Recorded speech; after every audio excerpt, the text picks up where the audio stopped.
காயத்ரி இங்க வரமாட்டான்னு எங்களுக்கு எப்போ தெரியும்.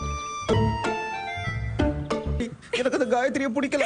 எனக்கு ஓ, இவங்க கிளம்பி போனது காயத்ரி கூட்டு வர இல்லையா?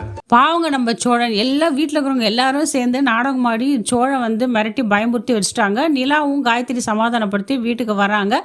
இங்கே சோழன் கதை அடிச்சுட்டு இருக்காரு, வெளியே வராமல். உடனே நிலா சொல்கிறாங்க, சோழன் வெளியே வாங்க வெளியே வாங்க, எல்லாரும் வந்துட்டாங்கன்றாங்க. அவர் பீதியோட கதை திறக்கிறாரு. அங்கே பார்த்தா யாருமே இல்லை. அப்புறம் எல்லாரும் ஒப்புக்கிறாங்க, நான் சும்மா உன்னை வெறுப்பேற்றுக்காக தான் பண்ணேன் அப்படின்ட்டு. சோழன் வந்து எல்லாரையும் திட்டாரு, ஏன் இப்படி பண்ணீங்க, நிலா மேலே எவ்வளோ அன்பு பாசம் வச்சுருக்கேன், லவ் பண்ணுறேன், நீங்கள் யாரும் புரிஞ்சிக்க மாட்டீங்கன்னு சொல்லிட்டு திட்டிகிட்டு இருக்காங்க. அந்த நேரத்துக்கு ஏதோ கால் வருது, நிலா அந்த இடத்த விட்டு போயிடுறாங்க. உடனே நம்ம சோழன் சொல்கிறாரு, ஏன் அப்படி பண்ண, ஏன் பாண்டி ஏன் பண்ணல, நீங்களே சேர்ந்து நடிச்சிட்டிங்களா, உங்களுக்கு தெரியும்ல நான் நிலாவை எவ்வளோ லவ் பண்ணுறேன், அவளை வெறுப்பத்துக்காக தான் நான் இப்படி பண்ணேன், நீங்களும் கூட சேர்ந்து என்னை நாடகம் ஆடி என்னை இப்படி பண்ணிட்டீங்களேன்றாங்க. உடனே பாண்டியன், நீ மட்டும் என்ன, நான் எப்போ சொன்னல அது மாதிரிலாம் வேணாண்டா, பிரச்சனை போய் மாட்டாதன்னு என் பேச்சு கேட்டியா, நீ அவங்கள வெறுப்பத்துக்காக தேவையில்லாமல் பிரச்சனைக்கும் தலைமையில் போட்ட, இப்போ ஏட கூடமா இருந்தால் என்ன ஆயிருக்கும், நீ தானே சிரமப்பட்டிருப்ப, அதை பார்த்து நாங்களும் தானே வருத்தப்பட்டிருப்போம், இதெல்லாம் தேவையா, அதான் எங்கள் பேச்சுலாம் நீ கேட்கணும்னு சொல்லிட்டு சோழன்கிட்ட டமாஷ் பண்ணிட்டு இருக்காங்க. என்னதான் சொல்லு, நீ என்னதான் பண்ணு, நீலாம் வந்து நான் அது மாதிரிலாம் இல்லைன்ற மாதிரி தான் இருக்கிறாங்க, நீ யாரு, நானா இருக்கேன், எப்படியோ டைவர்ஸ் கிடச்சிரும், நம்ம டாட்டா கட்டு போகலாம், அந்த மைண்ட் செட்டோடு தான் நம்ம நிலாவும் இருக்காங்க. ஆனால் சோழன் வந்து சின்சியராக நிலாவை லவ் பண்ணிட்டு தான் இருக்காரு. ஏன்னா ஒரு தப்பு பண்ணிட்டாரு, சும்மா இப்படி நம்ம பேச இம்ப்ரெஸ் ஆகி நம்மக்கிட்ட வந்து லவ் சொல்லுவான்னு தான் நான் ஒரு முட்டாள்தனமாக யோசனை பண்ணிட்டாரு.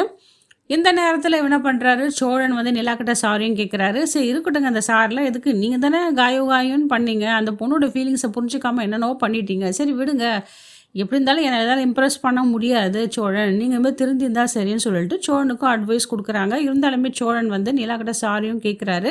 இந்த நேரத்தில் நிலாவும் சரி வாங்க போகலாம், ஒரு முக்கியமான விஷயம் உங்ககிட்ட பேசணும்னு சொல்லிட்டு தனியாக சோழனை கூப்பிட்டு போகிறாங்க. அவர்னவோ நம்ம மனசில் ஃபீலிங்ஸ் எல்லாம் அவளும் புரிஞ்சுக்கிட்டு நம்மக்கிட்ட ப்ரப்போஸ் பண்ண போகிறான்னு சொல்லிட்டு ஒரு முட்டாள்தனமாக யோசனை பண்ணிகிட்டு இருக்காரு. அதான் இல்லைங்க, அவங்க காலையில் பல்லவனோட அம்மாவை எதிர்ச்சியாக பார்ப்பாங்க. சரி இந்த தெருவில் தானே பார்த்தோம், இதை பற்றி விசாரிக்கலான்னு சொல்லிட்டு சோழனோட ஹெல்ப் கேட்கறதுக்காக தான் அவங்க சோழன்கிட்ட நடந்த விஷயம்லாம் சொல்லுவாங்க. உடனே சோழன் சரி ஓகே, நான் நாளைக்கு ஃப்ரெண்ட்ஸுக்கிட்ட பேசிவிட்டு நானும் தேடி பார்க்குறேங்க, பார்க்கல எப்படியோ கண்டுபிடிச்சிடலாம், இந்த விஷயம் பல்லவனுக்கு தெரிய வேணாங்க, எப்படியோ அவங்க அம்மாவை பற்றி நம்ம கண்டுபிடிக்கணும் அப்படின்னு இவங்க 2 பேரும் பேசிகிட்டு இருக்காங்க. சரி ஓகேங்க, நான் பார்த்துக்கலாம், உனக்கு தெரியாமல் நான் பண்ணிக்கிறேன் அப்படின்னு இவங்க பேசியே முடிக்கிறாங்க. இந்த நேரத்தில் அந்த வானதி வந்து பாராட்டில் வீட்டை விட்டு வெளியே வந்து பாண்டியனை பார்க்க வரா.